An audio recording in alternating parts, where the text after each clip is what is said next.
Ms. Lesko for 5 minutes. Thank you, Mr. Chairman and Secretary Granholm.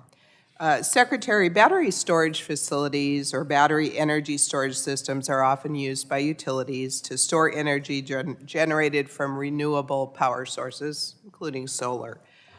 Your budget request includes over $6 billion for battery grants and programs.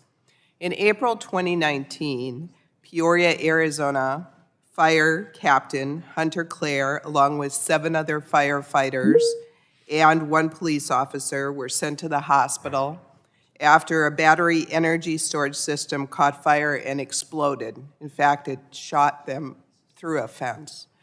On April 21st, just the other day, 2022, firefighters were called to the Dorman battery storage system in Chandler, Arizona, that caught fire. They put in a robot to check that one out. I met with Captain Clare, who is still not able to work full-time, and he said that the fire departments aren't always told what materials and chemicals are used in these battery storage facilities, so they don't know how to address putting out the fires. What are you doing to make these facilities safe, and has your department had any discussion with battery storage manufacturers, utilities, and first responders to ensure that first responders are able to effectively respond to incidents without giving up proprietary information? Yeah, I know CSER does a lot of work with utilities and training with respect to grid resiliency, et cetera. On the battery-specific question, I'm going to have to get back to you about what they're doing on ensuring that batteries, that firefighters in particular, have the training necessary and know what equipment and what responses they should be providing in the event of an incident like that.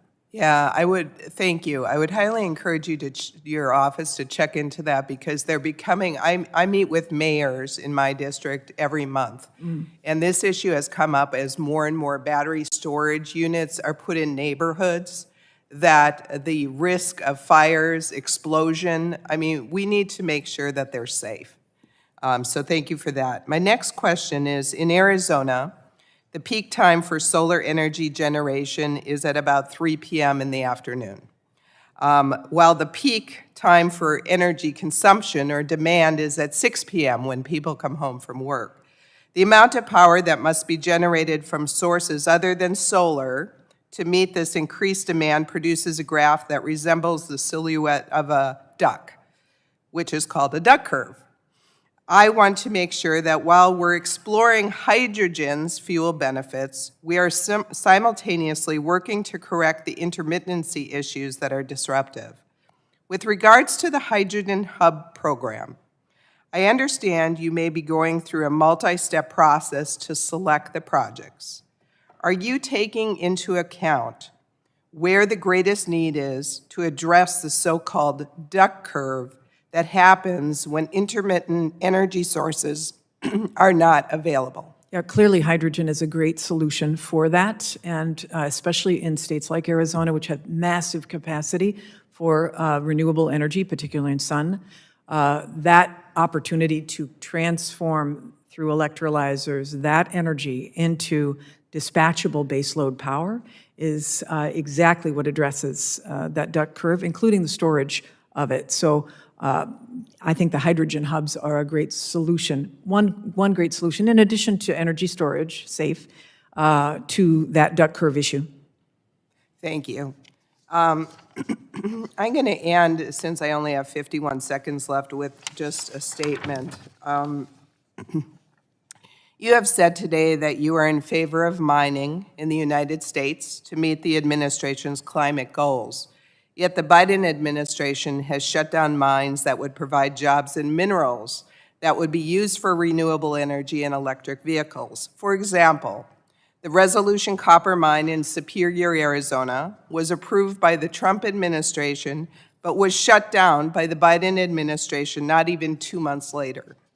This mine would produce up to 25% of our nation's needs for copper and would help allow our nation to stop relying on foreign nations like China for our mineral needs.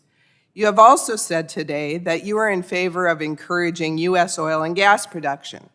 Yet, the Biden administration had stopped federal land lease sales for new U.S. oil and gas production on almost day one that he was in office, and has now increased the royalty rates for new federal land lease sales. I hope you understand why Republicans are skeptical of what you're saying in light of what the Biden administration has done. And with that, I yield back. Thank you, Mr. Chair.